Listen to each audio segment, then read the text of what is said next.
was so red it glowed in the dark. Poor Rudolph, he wanted to be like the other reindeer at Toyland. He would have a small brown nose instead of a big bright red one. The other reindeer made fun of Rudolph and called him names.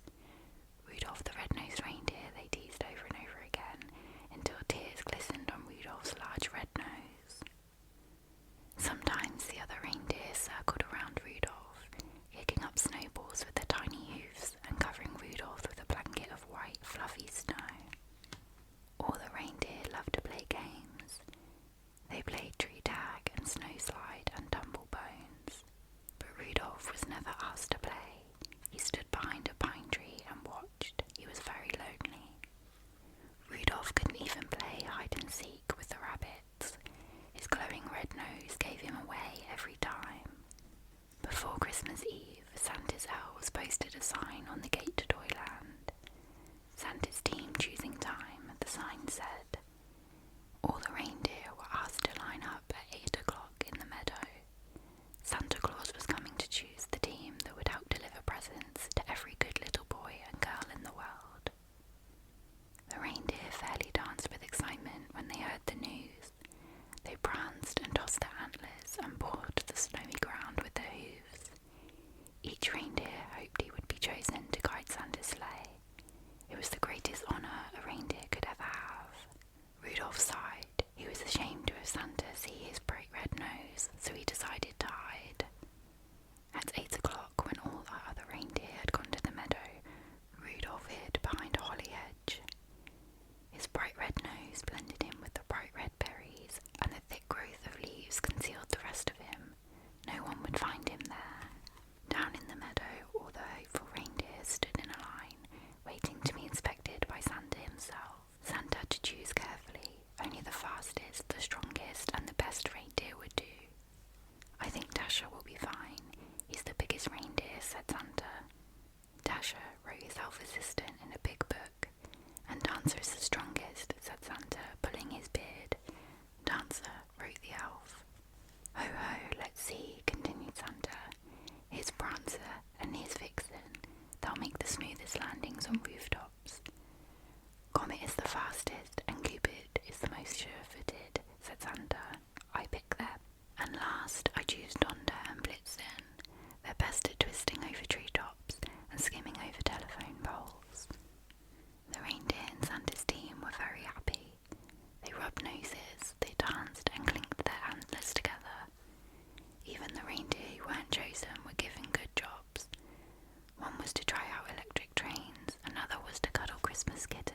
Who's young and old, would sit down to a feast, and they'd feast, and they'd feast, and they'd feast, feast, feast, feast.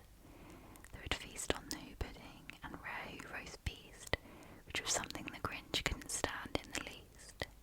And then they'd do something he liked least of all. Every Who down in Whoville, the tall and the small, would stand close together with Christmas bells ringing. They'd stand hand in hand, and the Who's would start singing. They'd sing and they'd sing, and they'd sing, sing, sing, sing. And the more the Grinch thought of this Who Christmas sing, the more the Grinch thought, I must stop this whole thing. Why, for 53 years I've put up with it now. I must stop this Christmas from coming. But how? Then he got an idea, an awful idea. The Grinch got a wonderful, awful idea. I know just what to do. The Grinch laughed in his throat, and he made a quick Santa Claus hat and a coat. And he chuckled and clucked, what a great Grinchy trick. With this coat and this hat, I look just like Saint Nick. All I need is a reindeer. The Grinch looked around, but since reindeer are scarce, there was none to be found. Did that stop the old Grinch? No, the Grinch simply said, if I can't find a reindeer, I'll make one instead. So he called his dog Max, then he took some red thread, and he tied a big horn on the top of his head. Then he loaded some bags and some old empty sacks on a ramshackle sleigh, and he hitched up old Max. Then the Grinch said get up, and the sleigh started down toward the homes where the Who's lay a snooze in their town. All their windows were dark, quiet snow filled the air, and the Who's were all dreaming sweet dreams without care. When he came to the first little house on the square, this is stop number 1, the old Grinchy Claus hissed, and he climbed to the roof, empty bags in his fist. Then he slid down the chimney, a rather tight pinch, but if Santa could do it, then so could the Grinch. He got stuck only once for a moment or two, then he stuck his head out of the fireplace flue, where the little Who stockings all hung in a row. These stockings, he grinned, are the first things to go, and he stuffed them in bags, and the Grinch very nimbly stuffed all the bags one by one up the chimney. Then he slunk to the icebox. He took the Who's feast. He took the Who pudding. He took the roast beast. He cleaned out that icebox as quick as a flash. Why, that Grinch even took the last can of Who hash. Then he stuffed all the food up the chimney with glee. And now, grinned the Grinch, I will stuff up the tree. And the Grinch grabbed the tree and he started to shove, when he heard a small sound like the coo of a dove. He turned round fast and he saw a small Who, little Cindy Lou Who was not more than 2. The Grinch had been caught by this tiny Who daughter, who'd got out of bed for a cup of cold water. She stared at the Grinch and said, Santa Claus, why are you taking our Christmas tree, why? But you know that old Grinch was so smart and so slick, he thought up a lie and he thought it up quick. Why, my sweet little tot, the fake Santa Claus lied. There's a light on this tree that won't light on one side, so I'm taking it home to my workshop, my dear. I'll fix it up there, then I'll bring it back here. And his fib fooled the child, then he patted her head, and he got her a drink, and he sent her to bed. And when Cindy Lou Who went to bed with her cup, he went to the chimney and stuffed the tree up. Then the last thing he took was the log for their fire. Then he went up the chimney himself, the old liar. On their walls he left nothing but hooks and some wire. And the one speck of food that he left in the house was a crumb that was even too small for a mouse. Then he did the same thing to the other Who's houses, leaving crumbs much too small for the other Who's mouses. It was 15:15, all the Who's still abed, all the Who's still a snooze, when he packed up his sled, packed it up with their presents, the ribbons, the wrappings, the tags and the tinsel, the trimmings, the trapping. 3,000 feet up the side of Mount Crumpet, he rode with his load to the tip-top to dump it. Boo-boo to the Who's, he was grinchishly humming. They're finding out now that no Christmas is coming. They're just waking up, I know just what they'll do. Their mouths will hang open a minute or two, and then the Who's down in Hoover will all cry, boo-hoo.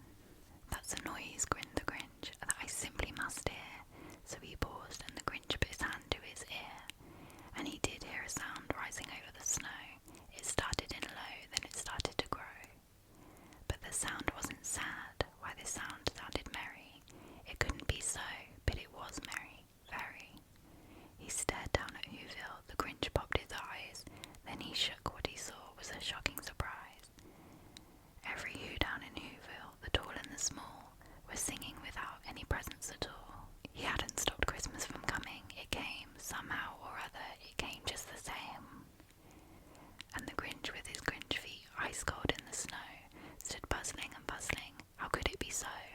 It came without ribbons, it came without tags, it came without packages, boxes or bags. And he puzzled 3 hours till his puzzler was sore. Then the Grinch thought of something he hadn't before. Maybe Christmas, he thought, doesn't come from a store. Maybe Christmas, perhaps, means a little bit more. And what happened then? Well, in Newville they say that the Grinch's small heart grew 3 sizes that day. And the minute his heart didn't feel quite so tight, he whizzed with his load through the bright morning light. And he brought back the toys and the food for the feast, and he himself, the Grinch, carved the roast beast. The Polar Express. On Christmas Eve, many years ago, I lay quietly in my bed. I did not rustle the sheets. I breathed slowly and silently. I was listening for a sound a friend had told me I'd never hear, the ringing bells of Santa's sleigh. There is no Santa, my friend had insisted, but I knew he was wrong. Late that night I did hear sounds, though not of ringing bells. From outside came the sounds of hissing steam and squeaking metal. I looked through my window and saw a train standing perfectly still in front of my house. It was wrapped in an apron of steam. Snowflakes fell lightly around it. A conductor stood at the open door of one of the cars, took a large pocket watch from his vest, then looked up at my window. I put on my slippers and robe. I tiptoed downstairs and out the door. All aboard, the conductor cried out. I ran up to him. Well, he said, are you coming? Where? I asked. Why, to the North Pole, of course, was his answer.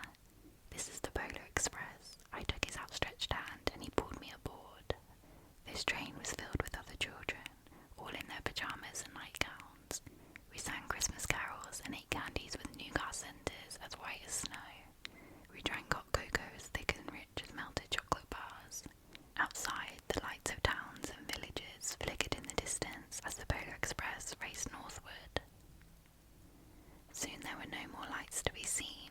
We travelled through cold, dark forests, where lean wolves roamed and white-tailed rabbits hid from our train as it thundered through the quiet wilderness. We climbed mountains so high it seemed as if we would scrape the moon, but the Polar Express never slowed down. Faster and faster we ran along, rolling over peaks and through valleys like a car on a roller coaster. The mountains turned into hills, the hills to snow-covered plains. We crossed a barren desert of ice, the great polar ice cap. Lights appeared in the distance. They looked like the lights of a strange ocean liner sailing on a frozen sea. There, said the conductor, is the North Pole. The North Pole, it was a huge city standing alone at the top of the world, filled with factories where Christmas toys were made. At first we saw no elves. They are gathering at the centre of the city, the conductor told us. That is where Santa will give the first gift of Christmas. Who receives the first gift, we all asked. The conductor answered, he will choose one of you. Look, shouted one of the children, the elves. Outside we saw hundreds of elves. As our train drew closer to the centre of the North Pole, we slowed to a crawl, so crowded were the streets with Santa's helpers. When the Polar Express could go no further, we stopped and the conductor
a note.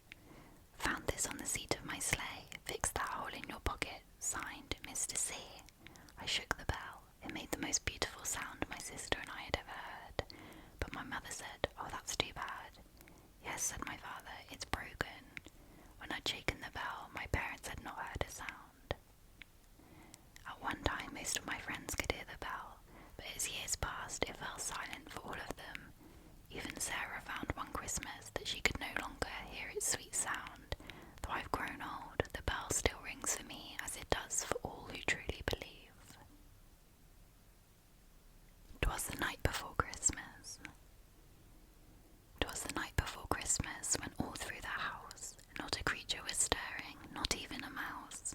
The stockings were hung by the chimney with care, in hopes that St. Nicholas soon would be there. The children were nestled all snug in their beds, while visions of sugar plums danced in their heads. And Mama in her kerchief and I in my cap had just settled our brains for a long winter's nap. When out of the lawn there arose such a clatter, I sprang from my bed to see what was the matter. Away to the window I flew like a flash, tore open the shutters and threw up the sash. The moon on the breast of the new fallen snow gave a lustre of midday to objects below, when what to my wondering eyes did appear but a miniature sleigh and 8 tiny reindeer. With a little old driver so lively and quick, I knew in a moment he must be St. Nick. More rapid than eagles his coursers they came, and he whistled and shouted and called them by name. Now Dasher, now Dancer, now Prancer and Vixen, on Comet, on Cupid, on Donner and Blitzen, to the top of the porch, to the top of the wall, now dash away, dash away, dash away all. As leaves that before the wild hurricane fly, when they meet with an obstacle, mount to the sky, so up to the housetop the coursers they flew, with a sleigh full of toys, and St. Nicholas too. And then in a twinkling I heard on the roof the prancing and pawing of each little hoof. As I drew in my head and was turning around, down the chimney St. Nicholas came with a bound. He was dressed all in fur from his head to his foot, and his clothes were all tarnished with ashes and soot. A bundle of toys he had flung on his back, and he looked like a peddler just opening his pack. His eyes how they twinkled, his dimples how merry, his cheeks were like roses, his nose like a cherry. His droll little mouth was drawn up like a bow, and the beard on his chin was as white as the snow. The stump of a pipe he held tight in his teeth, and the smoke it encircled his head like a wreath. He had a broad face and a little round belly, that shook when he laughed like a bowl full of jelly. He was chubby and plump, a right jolly old elf, and I laughed when I saw him in spite of myself. A wink of his eye and a twist of his head soon gave me to know I had nothing to dread.